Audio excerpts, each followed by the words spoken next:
WODdoc Project 365, episode 845. Guys, don't forget, if you're checking us out on YouTube, jump on to the WODdoc.com, find out and check out all the full-time and full-length videos. Guys, what we have here is Dr. Ron Torrance. He's also co-owner of CrossFit Love. We're out here in Philly, got to do a little pull-up project stuff. And we're continuing on with yesterday's elbow pain.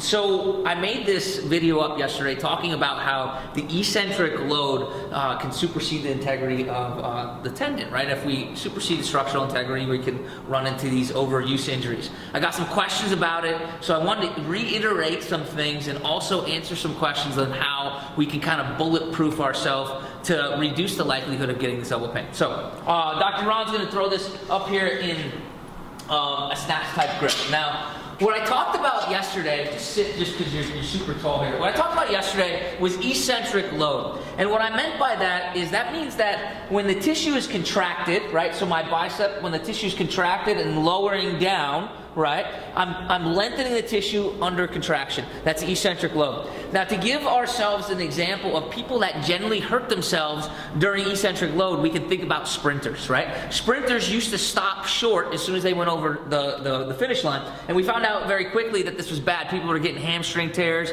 and pulls and strains and sprains and all these other things, right?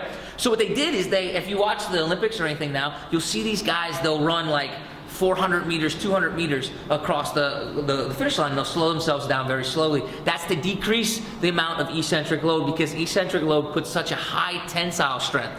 Now let me show you how this happens during the snatch or a jerk, whenever you're putting the barbell up and overhead. So Ron's gonna put this up overhead, and he's gonna catch it in a semi-neutral grip, right? This is where we always like to be able to find ourselves in.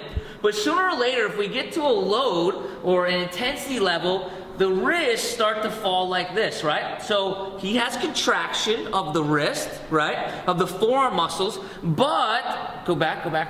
But the wrist is falling into extension, and the wrist flexors are on this side. So when this falls into extension, we get the same thing as the bicep, right? We get lengthening under contraction or under load, right? If this gets up to a certain stimulus, whatever the stimulus might be for that tissue, then we have the opportunity for repetitive strain, right? Cool, so drop that back down. We're gonna bring in Abby Perone right here. She's also a doctor. She's here from Texas or something like that. Drop this, let me talk about this. She's gonna show you the first exercise of how we can start to bulletproof this, right? Go ahead. Absolutely.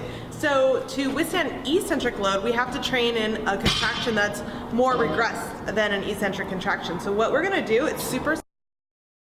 For the rest of today's video, please visit thewoddoc.com, or of course, click the link in the description below. If you enjoyed today's content, make sure you're giving us a like and subscribing to the YouTube channel. Don't forget to check us out on all of the forms of social media, especially Facebook and Instagram. One last thing, guys, share, because of course, the only worthless knowledge we own is the knowledge we don't share.